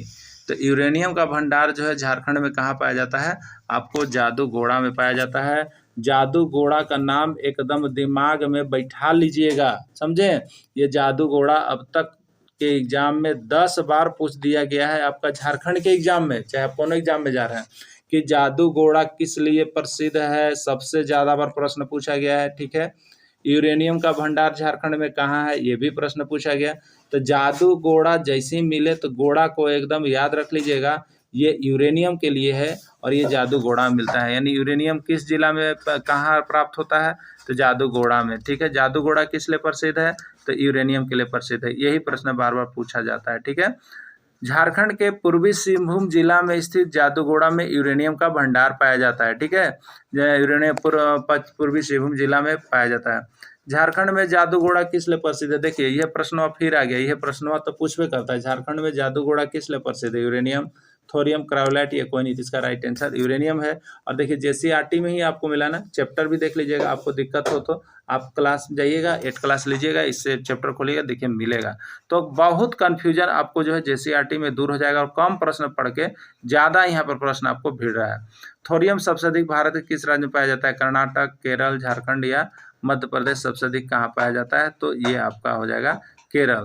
थोरियम किस प्रकार के बालू में पाया जाता है? क्रायोनाइट बालू, थ्रायोनाइट बालू, मोनोजाइट बालू। इसका राइट आंसर हो जाएगा मोनोजाइट बालू में जो है थोरियम पाया जाता है। कल्पकम परमाणु ऊर्जा केंद्र कहाँ स्थापित किया गया है? तमिलनाडु, कर्नाटक, महाराष्ट्र या राजस्थान। तक कल्पकम तमिलनाडु में है। कहाँ है? तमिलनाडु में है। तारापुर परमाणु ऊर्जा केंद्र किस राज्य में स्थित है? महाराष्ट्र, कर्नाटक, उत्तर प्रदेश या कोई नहीं। तारापुर बहुत बार पूछा गया है और आपको देखिए हम यहाँ पर अलग से भी नोट्स देंगे, ये तो किताब का है इसलिए इसमें हम किसी चीज़ को शामिल नहीं किए हैं। परमाणु ऊर्जा केंद्र किस राज्य में कौन स्थित है उसका भी ट्रिक आपको हम दे देंगे, यहाँ पर देख लीजिएगा। ठीक है, अगला रावत भट्ट परमाणु ऊर्जा केंद्र कहाँ स्थित है? राजस्थान, महाराष्ट्र, उत्तर प्रदेश या सभी। ठीक है, तो रावत भट्ट परमाणु ऊर्जा केंद्र कहाँ स्थित है? तो रावत भट्ट जो है आपका राजस्थान में है। रावत भट्ट कहाँ है? राजस्थान। रावत भट्ट और रा से राजस्थान, यानी रावत भट्ट जो है आपका राजस्थान में है। भारत का प्रथम परमाणु ऊर्जा केंद्र रिएक्टर जो है किस राज्य में स्थापित किया गया? तो वो आपका जो है यहाँ पर भारत का प्रथम परमाणु ऊर्जा केंद्र रिएक्टर महाराष्ट्र में स्थापित किया गया। ठीक है, तारापुर परमाणु ऊर्जा केंद्र है जो कि महाराष्ट्र राज्य में स्थित है और प्रथम परमाणु ऊर्जा केंद्र है भारत का। भारत का प्रथम ज्वारीय ऊर्जा का संयंत्र कहाँ स्थापित किया गया? गुजरात राज्य के कल्प खाड़ी में, नरौरा उत्तर प्रदेश, कल्पकम तमिलनाडु या कोई नहीं। तो गुजरात के कच्छ खाड़ी में स्थापित किया गया। मृत पेड़ पौधे या जीव जंतुओं के अवशेष के विघटन के फलस्वरूप कौन सी गैस प्राप्त होती है? प्राकृतिक गैस, बायोगैस, जीवाश्म ईंधन। तो कौन सी गैस? जीव जंतुओं के अवशेषों, सड़े गले अवशेष के फलस्वरूप जो है यहाँ पर बायोगैस की प्राप्ति होती है। ठीक है, तो यहाँ पर राइट आंसर इसका बायोगैस हो जाएगा। बायोगैस में मुख्यतः कौन सी गैस पाई जाती है? Methane, ethane, propane, butane. Biogas आया हुआ है, इसमें आपका मीथेन पाया जाता है। विश्व का सबसे बड़ा महासागर कौन है? विश्व का सबसे बड़ा महासागर कौन है? प्रशांत महासागर, अटलांटिक महासागर, आर्कटिक महासागर या अंटार्कटिक महासागर। ठीक है, तो ये विश्व का सबसे बड़ा महासागर के नाम में जो जाना जाता है वो आपका प्रशांत महासागर है।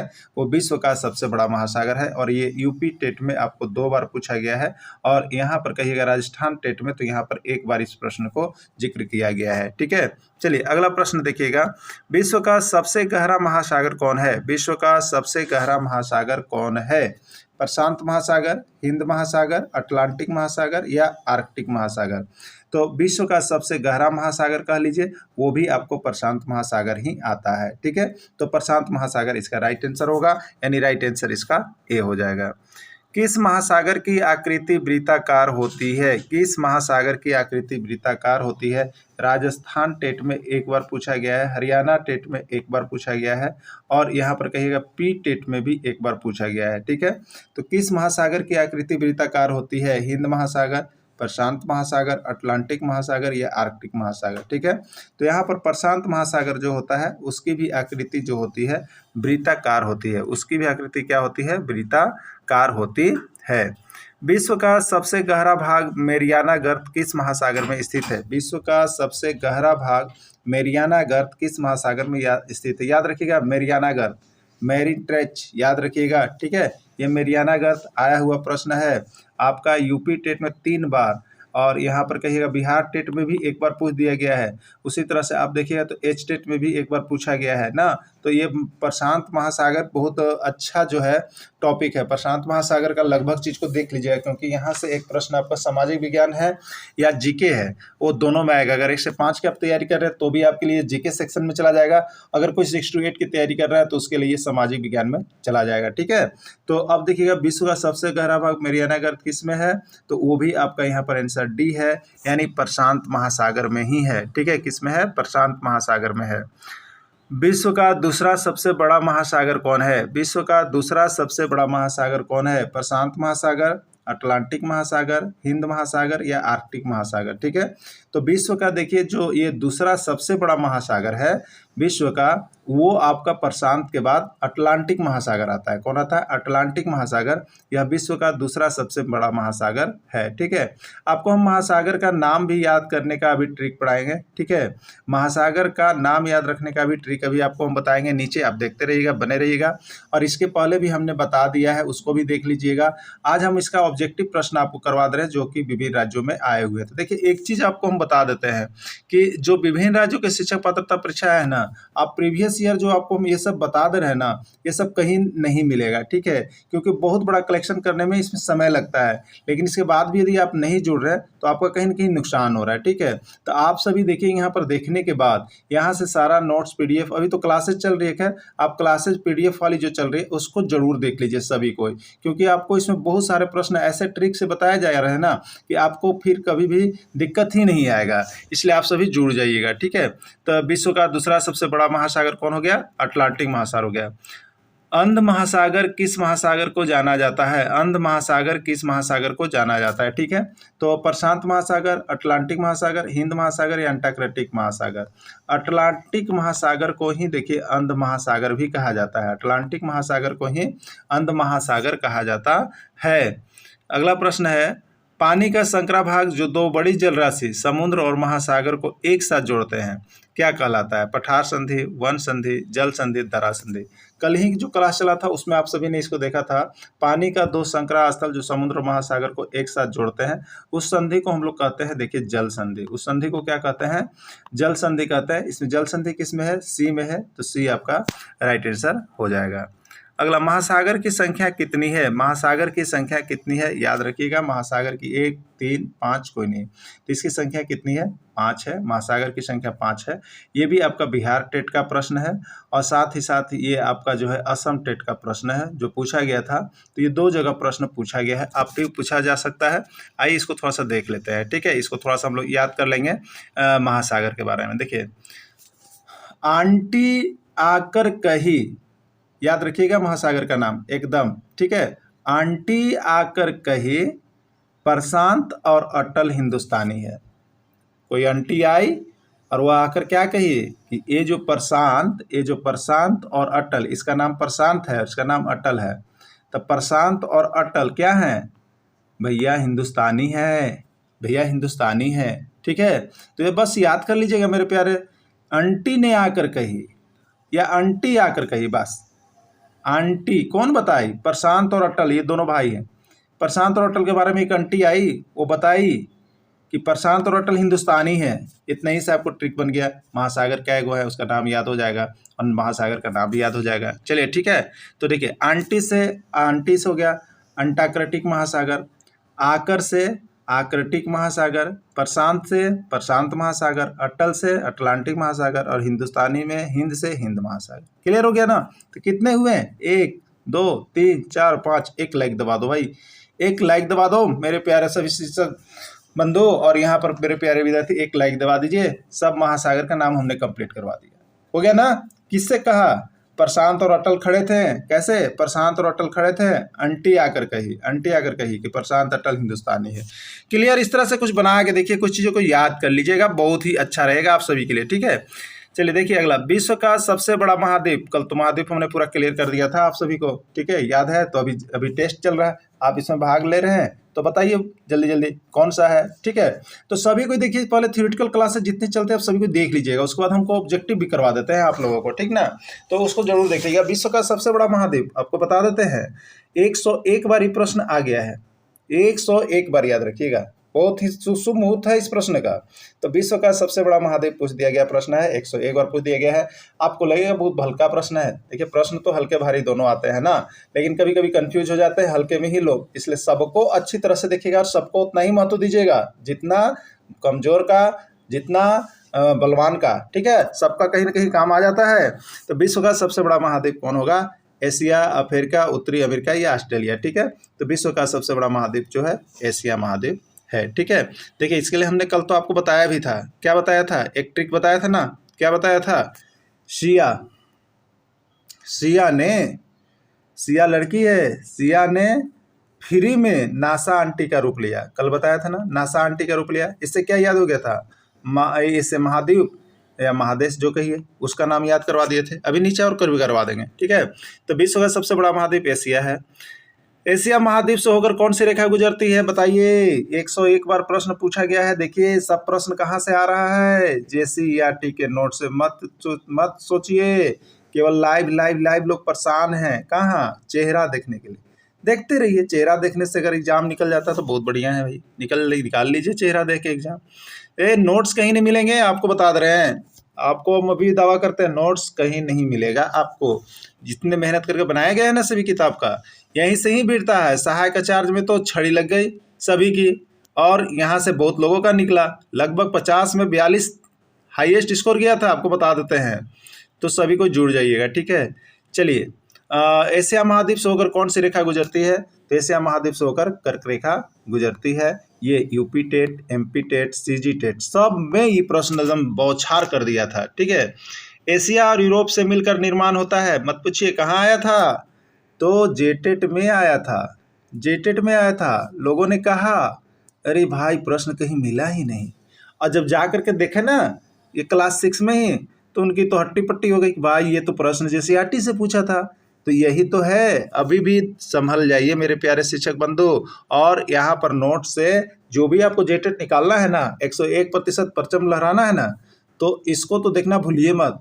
तो यूरोप और एशिया मिल के क्या बनाया था, याद है? यूरेशिया। क्या बनाया? यूरेशिया। चलिए बहुत अच्छा, आप लोग की तैयारी चल रही है, बस जुड़े रहिएगा और जोड़ते रहिएगा, ठीक है। Eurasia clear. चलिए देखिए, एशिया को यूरोप से अलग कौन सी पर्वत करती है? एशिया को यूरोप से अलग कौन सी पर्वत करती है? 101 बार प्रश्न पूछा गया है। आल्प्स पर्वत, हिमालय पर्वत, यूराल पर्वत, कोई नहीं। तो एशिया को यूरोप से जो अलग करती है यूराल पर्वत, या नदी पूछेगा तो यूराल नदी। तो एशिया और यूरोप को अलग यूराल पर्वत या यूराल नदी करती है। क्लियर हो गया होगा। चलिए अगला देखिएगा, विश्व का दूसरा सबसे बड़ा महाद्वीप कौन है? चलिए एक बार फिर से बता दें, एक ट्रिक आपको दिया था हमने, कल दिया था ना, क्या दिया था? लिखा था हमने, सिया ने फ्री में नासा, NASA नासा आंटी का रूप लिया। सिया से एशिया सबसे बड़ा महाद्वीप, फ्री से अफ्रीका दूसरा बड़ा महाद्वीप, नासा में NA से नॉर्थ अमेरिका और SA से साउथ अफ्रीका, यानी उत्तरी अमेरिका, दक्षिणी अमेरिका, अंटार्कटिक और का रूप से यूरोप, और लिया से ऑस्ट्रेलिया। सबसे बड़ा एशिया, सबसे छोटा ऑस्ट्रेलिया, दूसरा में अफ्रीका, तीसरा में नासा NA उत्तरी अमेरिका, चौथा में दक्षिणी अमेरिका। यही तो है, ठीक है। तो दूसरा सबसे बड़ा महाद्वीप पूछा है, आपको अफ्रीका में चला जाना है, ठीक है, अफ्रीका में चला जाना है। अगला, किस महाद्वीप से होकर कर्क रेखा, मकर रेखा और विषुवत रेखा दोनों गुजरती है? तीनों गुजरती है। बहुत बार 101 बार ये प्रश्न पूछ दिया, 101 बार प्रश्न पूछ दिया। सब प्रश्न JCERT से आ रहा है या NCERT कह लीजिए, ठीक है। ये अगर देखिएगा तो ये सभी राज्यों में पढ़ना है, NCERT कह लीजिए। किस महाद्वीप से होकर कर्क रेखा, मकर रेखा, विषुवत रेखा दोनों गुजरती है? एशिया, ऑस्ट्रेलिया, उत्तरी अमेरिका या अफ्रीका। तो यही तो अफ्रीका है ना, अफ्रीका महाद्वीप तो ही है जो जिससे तीनों जो है आपको रेखा गुजरती है, अफ्रीका से याद रखिएगा। विश्व का सबसे बड़ा रेगिस्तान है लेह रेगिस्तान, लद्दाख रेगिस्तान, सहारा रेगिस्तान या सभी, ठीक है। तो विश्व का सबसे बड़ा रेगिस्तान जो है वो सहारा रेगिस्तान है। और ये प्रश्न 1001 बार, 101 बार नहीं, 1001 बार पूछा है। एकदम गांठ बांध लीजिएगा कि रेगिस्तान वाला आ रहा है, ठीक है, और इसको एकदम याद कर लीजिएगा। और प्रश्न जब भी होता है तो आप लोग जरूर कमेंट कीजिए, हमारे सेशन में जा करके जो प्रीमियर क्लास लगी हुई रहती है उसमें चैट जरूर कीजिए, इसका A, B, C इस तरह से जरूर लिखा कीजिए, आप एक्टिव रहिएगा, ठीक है। चलिए नेक्स्ट प्रश्न देखिएगा। सहारा रेगिस्तान किस प्रकार का रेगिस्तान है? ठंडा, गर्म, शुष्क या नम? ठीक है, तो सहारा रेगिस्तान किस प्रकार का रेगिस्तान है? आपका प्रश्न है यूपी टेट का, CG टेट का, दोनों में पूछा, एकदम दम दबा के पूछा, ठीक है। तो आपका भी शायद झारखंड में नंबर लग जाए इस प्रश्न का लॉटरी, ठीक है। तो सहारा रेगिस्तान किस प्रकार का रेगिस्तान है? तो यह एक गर्म रेगिस्तान है। किस प्रकार का रेगिस्तान है? गर्म रेगिस्तान है, ठीक है। सहारा रेगिस्तान किस महाद्वीप में स्थित है? ये भी प्रश्न आया 51 बार, ये भी प्रश्न आया। सहारा रेगिस्तान को तो छोड़ेगा नहीं भाई। तो सहारा रेगिस्तान किस महाद्वीप में स्थित है आपको बताना है, तो इसका राइट आंसर हो जाएगा अफ्रीका महाद्वीप, ठीक है। किसमें है? अफ्रीका महाद्वीप में सहारा रेगिस्तान है। देखिए एशिया और अफ्रीका दो को तो एकदम मह देगा भाई, और एक लास्ट वाला, इसलिए एकदम देख लेना। विश्व की सबसे लंबी नदी का नाम बताएं। गोमती, मिसिसिपी, लूनी या नील नदी, ठीक है। तो विश्व की सबसे लंबी नदी किसको है? नील नदी है। 1001 बार प्रश्न अब तक तो बार बार छप ही रहा है। यूपी टेट में तो देखिए सबसे अभी अगर टेट ज़्यादा हुआ है तो यूपी में होता है, हर 6 महीना पर हो जाता है, आपको पता होगा। तो यूपी टेट में अब तक 3 महीना हो गया है, 3 बार हो गया है। असम टेट में 1 बार हो गया है, हरियाणा टेट में 1 बार पूछ दिया है, ठीक है। तो इस तरह से सबसे ज़्यादा अभी तक टेट कहाँ हुआ? कभी प्रश्न पूछ देगा ना, तो याद रखिएगा यूपी में ना, एकदम टाइम टेबल से होता है भाई। और CG में भी आपको निकालना है ना, तो वहाँ चले जाइए, बहुत जल्दी टेट आपका निकल जाएगा, क्लियर हो जाएगा। नील नदी किस महादेश में बहती है? नील नदी किस महादेश में बहती है? एशिया, अफ्रीका, यूरोप या उत्तरी अमेरिका, ठीक है। तो नील नदी किस महादेश से होकर बहती है? तो नील नदी को भी याद रखिएगा अफ्रीका मार रहा दंगल, अफ्रीका। और ये प्रश्न भी पूछ दिया गया 101 बार। अभी तक जब आप एग्जाम देते हो तब गिन के देखिएगा, इतना बारी प्रश्न आया है ना कि मत पूछिए, इसका लॉटरी लगा हुआ रहता है, ठीक है। तो नील नदी तो आप लोग देख करके ही एग्जाम में जाएंगे।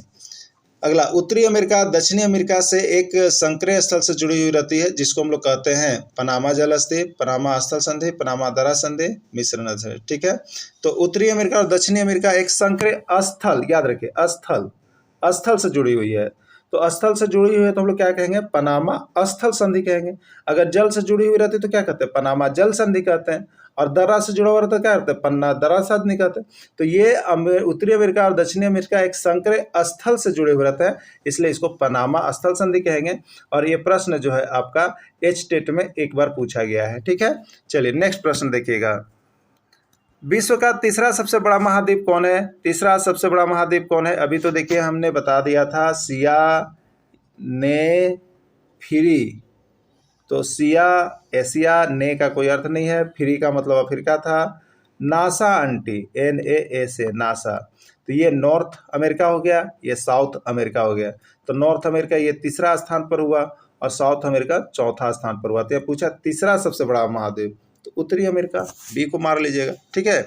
चलिए अगला देखिए। विश्व की सबसे लंबी पर्वत श्रृंखला है एंडीज, आल्प्स, यूराल या हिमालय, ठीक है। विश्व की सबसे लंबी पर्वत श्रृंखला जो है वो आपको एंडीज पर्वत श्रृंखला है, ठीक है। कौन सी है? एंडीज पर्वत श्रृंखला है। ये भी प्रश्न आपको 2 बार अभी तक देखिए एग्जाम में, एक बार यूपी टेट में आया हुआ था और एक बार जो है राजस्थान टेट में पूछा गया था, ठीक है। तो ये प्रश्न आए हुए हैं।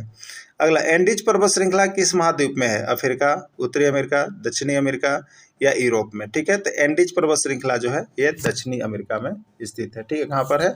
दक्षिणी अमेरिका में स्थित है। अगला, सबसे बड़ी नदी द्रोणी का निर्माण करती है? अमेजन नदी, नील नदी, लूनी नदी या कोई नहीं, ठीक है। सबसे बड़ी नदी द्रोणी का निर्माण करती है अमेजन नदी, नील नदी, लूनी नदी या कोई नहीं, ठीक है। तो सबसे बड़ी नदी द्रोणी का जो निर्माण करती है वो आपका यहाँ पर हो जाएगा अमेजन नदी। कौन सी नदी है? अमेजन नदी। अमेजन नदी किस महाद्वीप में बहती है? उत्तरी अमेरिका, दक्षिणी अमेरिका, यूरोप या ऑस्ट्रेलिया, ठीक है।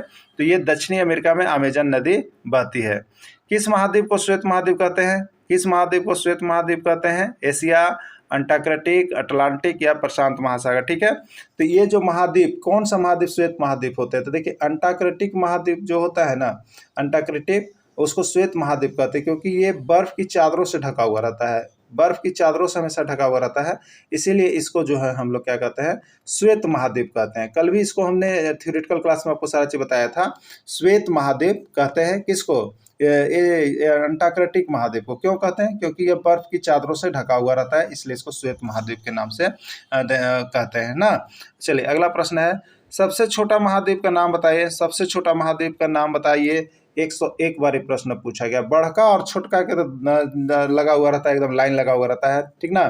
तो ये सबसे छोटा महाद्वीप जो है वो आपका ऑस्ट्रेलिया है, ऑस्ट्रेलिया है, ठीक है। तो आपको बताया था ना, सिया ने फ्री में नासा आंटी का रूप लिया। लिया लिया मतलब ऑस्ट्रेलिया, लिया लिया मतलब ऑस्ट्रेलिया, ठीक है। लिया लिया ऑस्ट्रेलिया। चलिए याद कर लीजिएगा। द्वीपीय महाद्वीप के नाम से किस महादेश को जाना जाता है? ऑस्ट्रेलिया, अफ्रीका, यूरोप या उत्तरी अमेरिका। तो ऑस्ट्रेलिया को देखिए द्वीपीय महाद्वीप के नाम से जाना जाता है, क्योंकि ये चारों तरफ से आपको जल से घिरा हुआ क्षेत्र है, बीच में आपका टापू के जैसा है, ठीक है। देखिए यहाँ पर नोट्स भी करवा दिए। यह चारों तरफ से महासागरों से घिरा हुआ है, इसलिए इसको द्वीपीय महाद्वीप कहा जाता है। अगला, चारों तरफ से जल से घिरे हुए क्षेत्र को क्या कहते हैं? चारों तरफ से जो जल से घिरा हुआ क्षेत्र, इसको क्या कहते हैं? देखिए ये प्रश्न इस तरह से बीच से घुस के आता है ना कि मत पूछिए। ये प्रश्न आपको बार बार एग्जाम में आ ही जाता है, चारों तरफ से और तीन तरफ से। एकदम क्लियर रहिएगा। तो चारों तरफ से जल से घिरे हुए क्षेत्र को हम लोग क्या कहेंगे? यहाँ पर द्वीप कहते हैं। क्या कहते हैं? द्वीप कहते हैं ना। 4-2 मतलब चारों तरफ से घिरा हुआ है तो 2 माने द्वीप। तो चारों तरफ से घिरा हुआ क्षेत्र को द्वीप याद रखिएगा, ठीक है।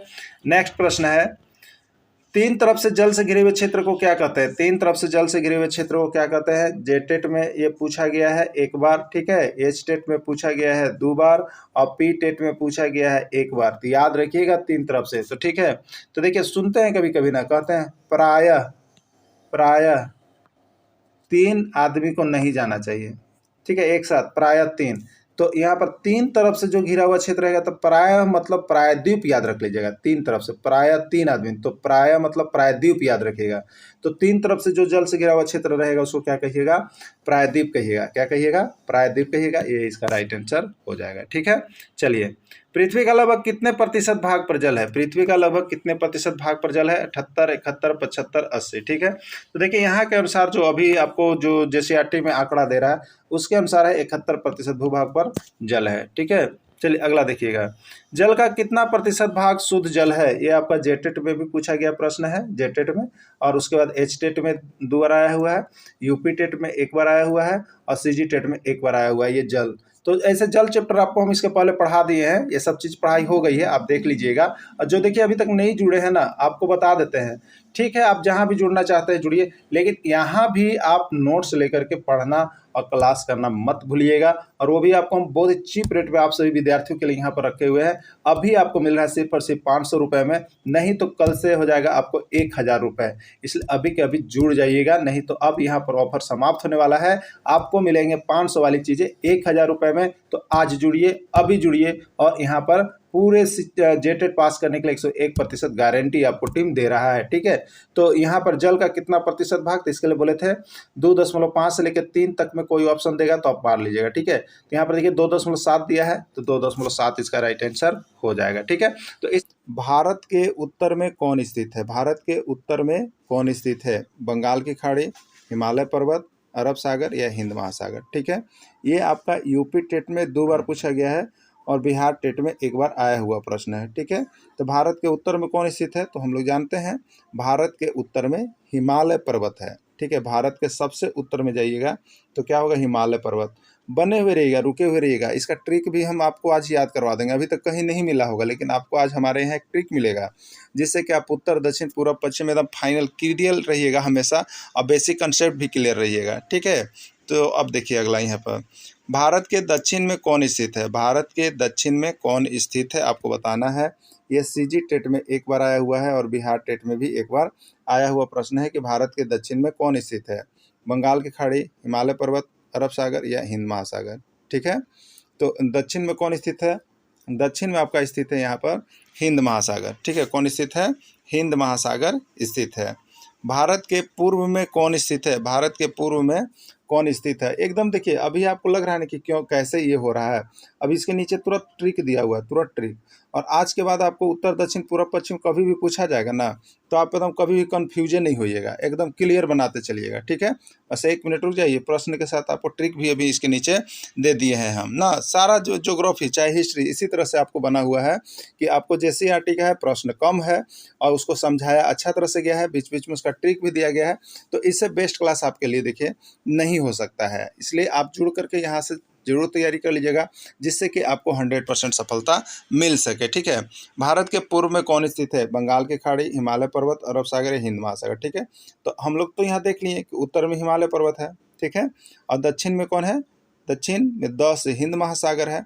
अब बचा यहाँ पर पूरब, पूरब में ब से होगा देखिए बंगाल की खाड़ी, पूरब में ब से बंगाल की खाड़ी याद रख लीजिएगा, ठीक है। अब देखिए यहाँ पर भारत के पश्चिम में कौन स्थित है, यह पूछा है। भारत के पश्चिम में कौन स्थित है? हिमालय पर्वत, बंगाल की खाड़ी, हिंद महासागर या अरब सागर, ठीक है। हम लोग देख लिए, उत्तर में है हिमालय पर्वत, पूर्व में है बंगाल की खाड़ी, दक्षिण में है हिंद महासागर। अब बचा पश्चिम, तो पश्चिम में बच गया अरब सागर, ठीक है। ये आपका जो है असम टेट में पूछा गया था, असम टेट और यहाँ पर सीजी टेट दोनों में पूछा गया प्रश्न है, ठीक है। तो हो सके कि आपके भी एग्जाम में आ जाए। चलिए इसको देख लेते हैं। भारत की चौहद्दी था, जो अभी था वो क्या था? भारत के चौहद्दी था। तो भारत की चौहद्दी को याद रखने का एक ट्रिक है, भारत की चौहद्दी को याद रखने का एक ट्रिक है, आप देख लीजिएगा, इसके बाद आप कभी भुलाइएगा ही नहीं, ठीक है। देखिए लिखा हुआ है ट्रिक में, हिमा बंगाली ही अरबपति है, हिमा बंगाली ही अरबपति है, ठीक है। कौन अरबपति है? तो हिमा बंगाली है, हिमा वो है अरबपति है। तो इसी को याद रखना है कि हिमा बंगाली ही अरबपति है। आप यह किसके लिए याद रख रहे हैं? तो भारत की चौहद्दी के लिए याद रख रहे हैं। किसके लिए याद रख रहे हैं? भारत की चौहद्दी के लिए आप इसको याद रख रहे हैं, ठीक है। तो भारत की चौहद्दी, अब आप जान जाइएगा पूर्व में कौन है, पश्चिम में कौन है, उत्तर में कौन है, दक्षिण में कौन है। तो देखिए एक बात आप याद रखिएगा, शीर्ष पर जो है ना, शीर्ष मतलब उत्तर जो कहलाता है एकदम उत्तर, वो कौन हम लोग को रोके रहता है? हिमालय पर्वत रोके रहता है। कौन रोके रहता है? हिमालय पर्वत। तो एक चीज़ तो देखिए आपको याद है कि उत्तर में हमको हिमालय देना है, क्लियर है। उत्तर में हमको क्या देना है? हिमालय देना है। अब देखिए उत्तर में हिमालय देना है, तो चलिए डायरेक्शन के आधार पर चलते हैं, ठीक है। इसी तरह से हम लोग इसको बैठाएंगे यहाँ पर। देखिए तो यहाँ पर बनाया हुआ है, देख लीजिए यहाँ पर। तो सबसे पहले हम क्या करेंगे, इस तरह से ये दिशा हो गया, ये क्या हो गया? डायरेक्शन होता है, ठीक है। डायरेक्शन याद रखिएगा, सबको याद रखना है। ऊपर में क्या होता है? उत्तर, उसी के जस्ट नीचे में क्या होता है? दक्षिण, तो बाएं में क्या होता है? पूरब, तो बाएं में पश्चिम, ठीक है, यही होता है। अब देखिए आपको तो अभी हमने बताया कि उत्तर में रखिएगा हिमालय पर्वत, हिमालय पर्वत के लिए संकेत हो गया हिमा। तो हिमा यहीं से स्टार्ट कीजिएगा, उत्तर से लिखना है। कहाँ से स्टार्ट कीजिएगा? उत्तर से लिखना। तो यहाँ पर फिर लिखेंगे हिमा, इसका अगला डायरेक्शन पर लिखेंगे बंगाली, इसका अगला डायरेक्शन पर लिखेंगे ही, और अगला डायरेक्शन पर लिखेंगे अरबपति, ठीक है। क्लियर हो गया। तो उत्तर में कौन हो गया? हिमा से हिमालय पर्वत, और ये पूरब है, पूरब में यहाँ पर क्या लिखे हैं? बंगाली, तो बंगाली से बंगाल की खाड़ी, ठीक है। हिमा बंगाली, बंगाली से बंगाल की खाड़ी। ही देखिए लिखे हुए हैं, दक्षिण में ही से हो गया हिंद महासागर, और अरब लिखे हुए अरबपति, तो अरबपति से हो गया अरब सागर, ठीक है। क्लियर हो गया होगा। फिर एक बार देख लीजिए, हिमा बंगाली ही अरबपति। कहाँ से हिमा लिखना स्टार्ट करना है? उत्तर से। कौन डायरेक्शन से? उत्तर डायरेक्शन से, ठीक है। ये उत्तर हो गया, उसी के नीचे दक्षिण हो गया, उसके यहाँ पर जो नए हैं ये पूरब हो गया, और इसके बाएं जो है पश्चिम हो गया, ठीक है। क्लियर हो गया ना? यहाँ पर कोई दिक्कत नहीं है।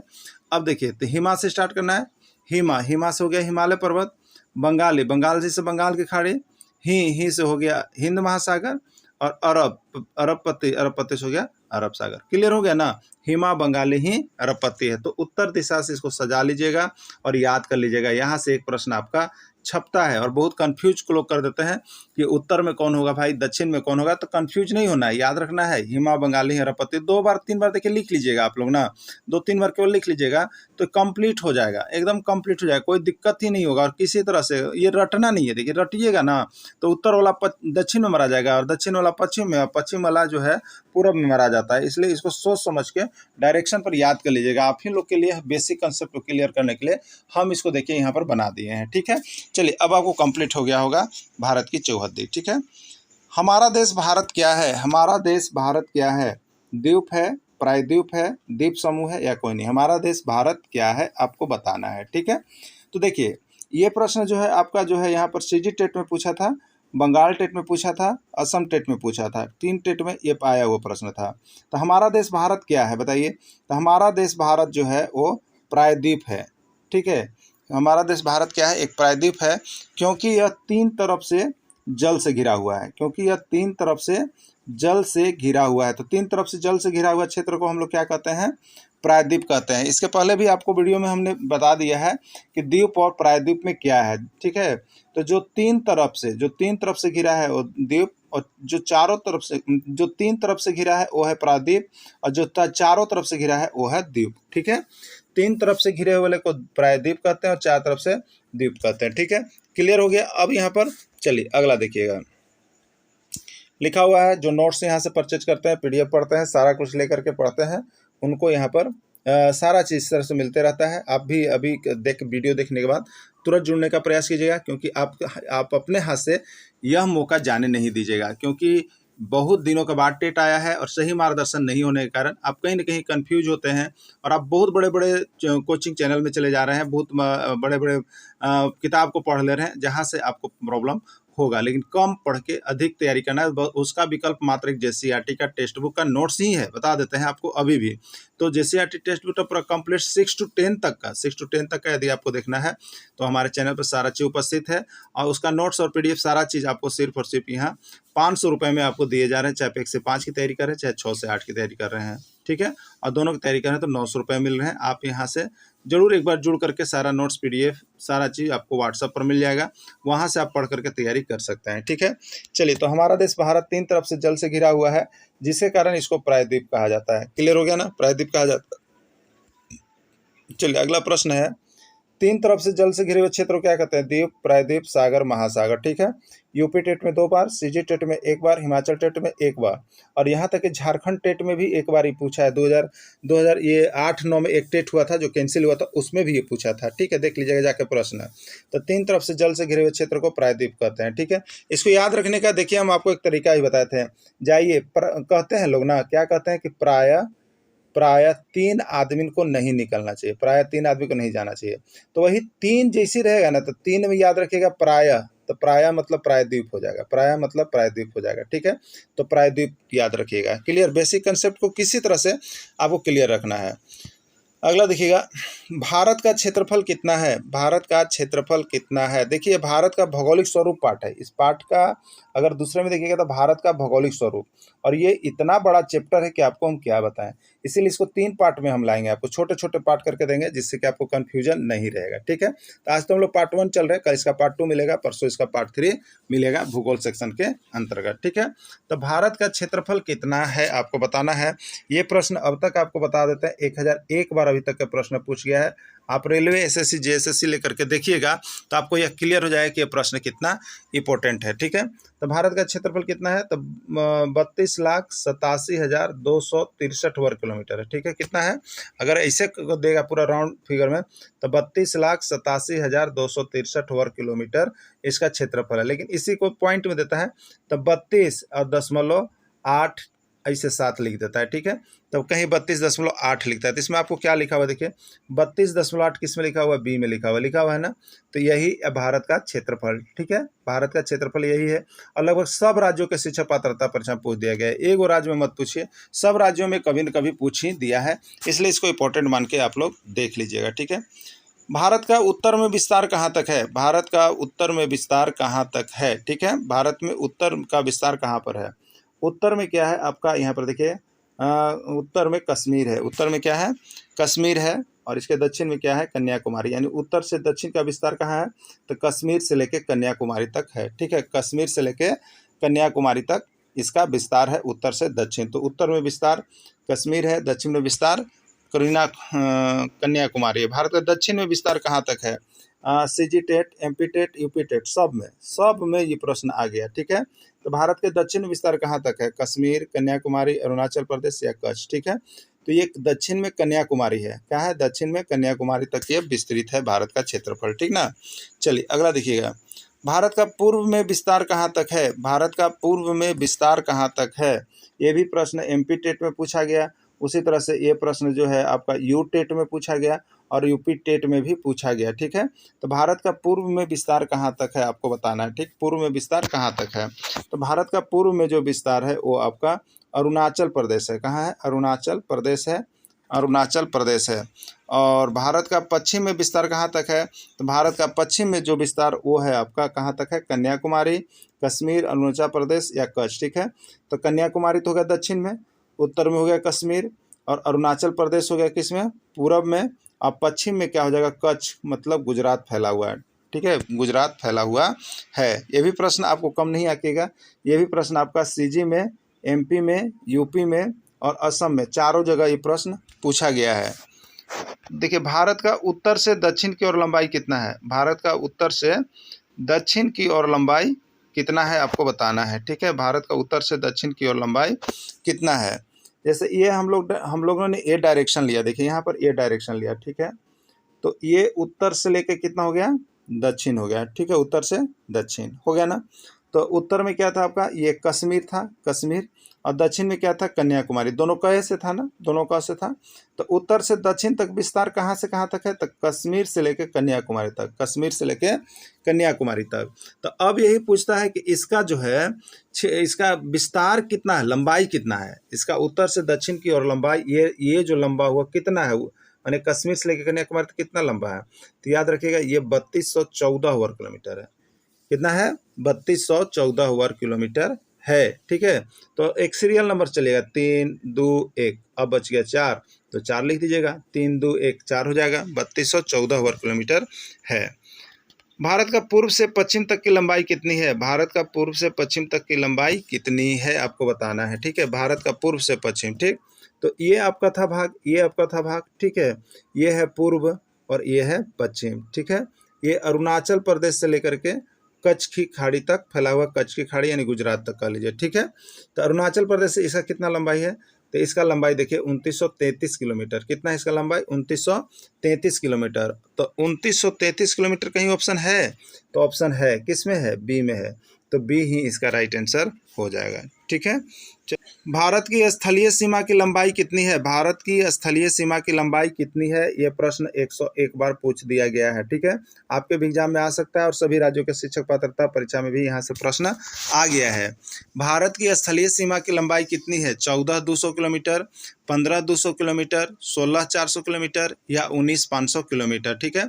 भारत की स्थलीय सीमा की लंबाई कितनी है आपको बताना है, ठीक है।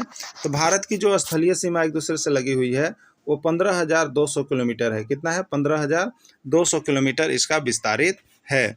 चलिए नेक्स्ट प्रश्न देख लीजिएगा।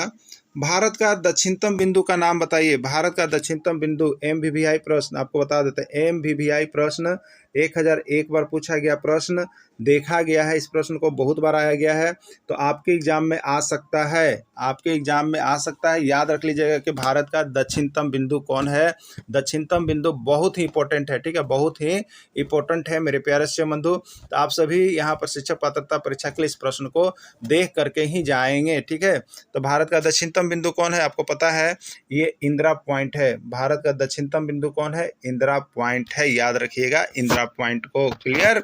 चलिए इंदिरा पॉइंट कब सुनामी में डूबा, ये भी प्रश्न पूछ दिया गया है। ये प्रश्न नया प्रश्न है, प्रश्न 11 बार अभी तक देखा गया है कि एग्जाम में आया हुआ, ठीक है। इंदिरा पॉइंट कब सुनामी में डूब गया था, आपको याद रखना है कि सुनामी कब आया था, ठीक है। तो सुनामी कब आया था, 2005 में, 2006 में, 2004 में या 2008 में, ठीक है।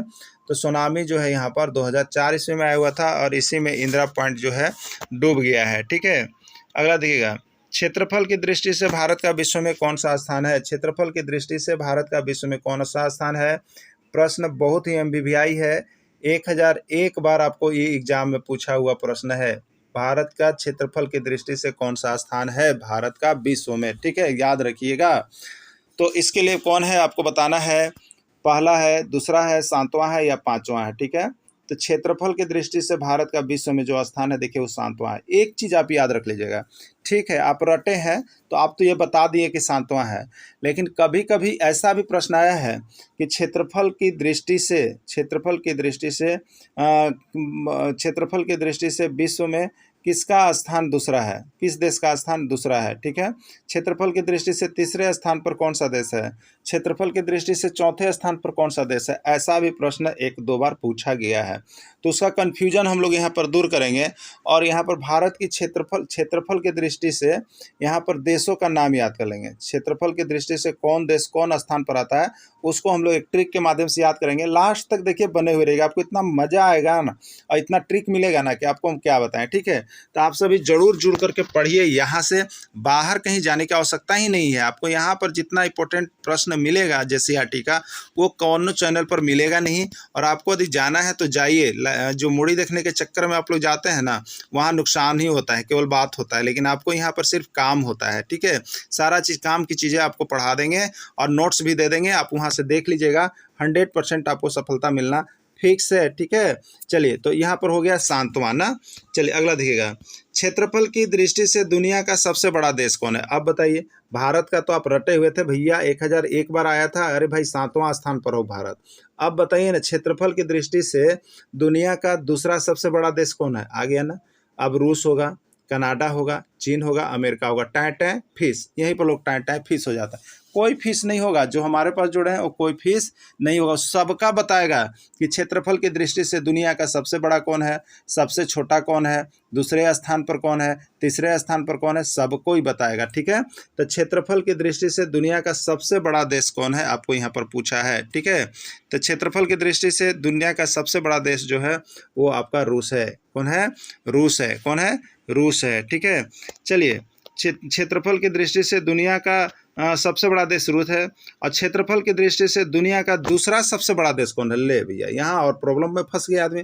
बड़का तो याद रखता है, भारत वाला भी याद रखता है, लेकिन अब कंफ्यूजन यहाँ दूसरा सबसे बड़ा देश से आ गया। यहाँ तो लोग फिस करेंगे, यहाँ लोग कंफ्यूज करेंगे और चले जाएंगे, नंबर नहीं ले पाएंगे, ठीक है।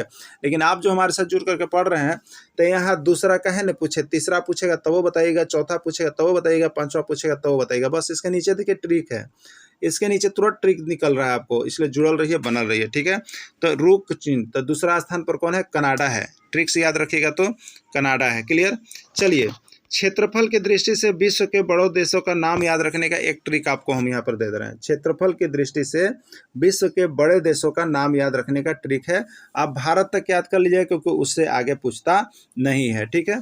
तो यहाँ पर देखिए, एक बार अमेरिका जो है, अमेरिका ना, अमेरिका को चीन जो है यहाँ पर सता रहा था। तो यहाँ पर कुछ देशों ने क्या बोला, तो देखिए यहाँ पर बोल रहा है कि रुक, धिरा रहा है, धिराना कहते हैं इसको, रुक चीन, चीन को धिरा रहा है कौन, रुक, रुक धरा रहा है, रुक चीन, अमेरिका बल आया भारत, अमेरिका बल आया भारत। भारत वाला जो है, भारत चीन में लड़ाई चल रहा है, तो यहाँ पर भारत वाला क्या कहता है कि चीन रुको, अमेरिका वाला को भारत बुला रहे हैं, ठीक है। इसी पर जो है आपका ये बन गया। तो रूस से देखिए यहाँ पर है रूस, और क से देखिए कनाडा, चीन से ऑलरेडी चीन, अमेरिका से संयुक्त राज्य अमेरिका, बल से देखिए है ब्राज़ील, आया से देखिए ऑस्ट्रेलिया, और भारत से ऑलरेडी भारत है, ठीक है। तो विश्व के बड़े देशों का यहाँ पर नाम याद हो गया, रूस, चीन, अमेरिका, बल, भारत है। तो विश्व क्षेत्रफल की दृष्टि से सबसे बड़ा कौन हो गया, रूस हो गया।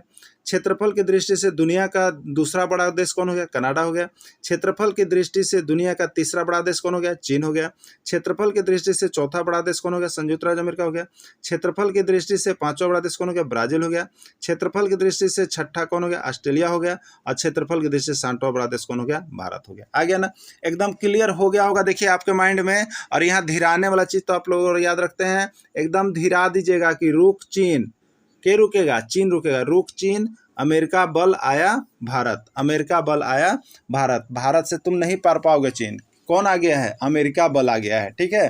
तो रुक चीन, अमेरिका बल आया भारत को याद रख लीजिएगा।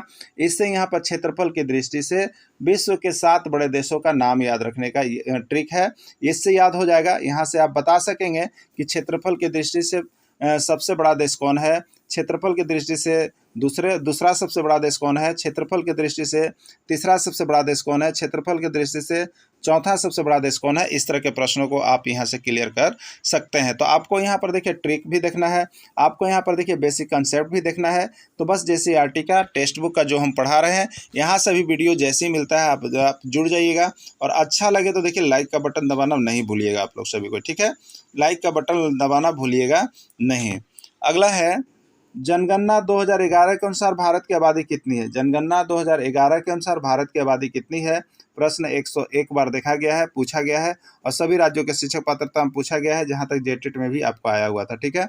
120 करोड़, 128 करोड़, 121 करोड़ या यहाँ पर दिया हुआ देखिए आपका 125 करोड़, ठीक है।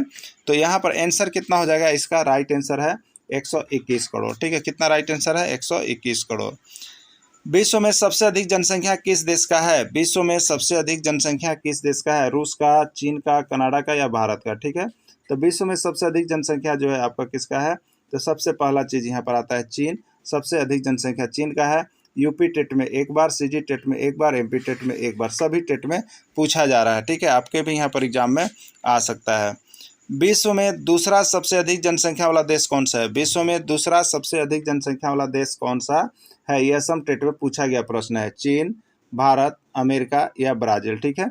तो पहला स्थान पर जनसंख्या की दृष्टि से बड़ा देश चीन है और यहाँ पर जो है दूसरा स्थान पर कौन है जनसंख्या की दृष्टि से, भारत। क्लियर हो गया, चीन और भारत। देखिए याद रखिए कन्फ्यूजन यहाँ पर होता है कि अभी आप किसके दृष्टि से देख रहे हैं, जनसंख्या की दृष्टि से। तो जनसंख्या वाला की याद कर लीजिएगा क्षेत्रफल में और क्षेत्रफल वाला की याद कर लीजिएगा जनसंख्या में, तो कन्फ्यूजन होगा ना। तो यहाँ पर ये जनसंख्या वाला है। क्षेत्रफल वाला में क्या था, क्षेत्रफल वाला में था रूक चीन, माने रूस, कनाडा, चीन, ठीक है। तो रूक चीन, पहला है रूस, दूसरा है कनाडा, तीसरा है चीन, ठीक है। और जनसंख्या की दृष्टि से यहाँ पर कौन हो गया, पहला हो गया चीन और दूसरा हो गया भारत। क्लियर हो गया होगा ना। चलिए देखिए आगे, झारखंड भारत के किस भाग में स्थित है। झारखंड भारत के किस भाग में स्थित है बताना है, पूर्व भाग, पश्चिम भाग, उत्तर भाग या दक्षिण भाग, ठीक है। झारखंड भारत के किस भाग में स्थित है, पूर्व भाग, पश्चिम भाग, उत्तर भाग या दक्षिण भाग, ठीक है। तो झारखंड जो है भारत के किस भाग में स्थित है, पूर्व भाग में स्थित है। 2011 की जनगणना के अनुसार झारखंड की आबादी कितनी है। 2.30 करोड़, 1.30 करोड़, 3.30 करोड़, 5.30 करोड़, ठीक है। ये भी प्रश्न आपका JTET में पूछा गया प्रश्न है, ठीक है। और JSSC समय तो बार बार झारखंड से आ रहा था। देखिए आपको क्या फायदा है ना, जैसे आप JCERT का किताब जब पढ़ते हैं, तो JCERT का जब आप किताब पढ़ते हैं तो आपको देखिए झारखंड अलग से पढ़ने का कोई ज़रूरी नहीं है, क्योंकि JCERT का जो आप जितना भी टॉपिक पढ़िएगा उसमें बीच बीच में देखिए झारखंड GK दिया हुआ है और यही झारखंड GK ही एग्जाम में आता है, बाहर का आता ही नहीं है। JCERT में जितना छपल है उतना देख जाइएगा ना, अलग अलग करके उतना ही आता है। तो इसीलिए JCERT को ही फॉलो कीजिएगा आप लोग झारखंड के एग्जाम के लिए, दूसरा को फॉलो मत कीजिए।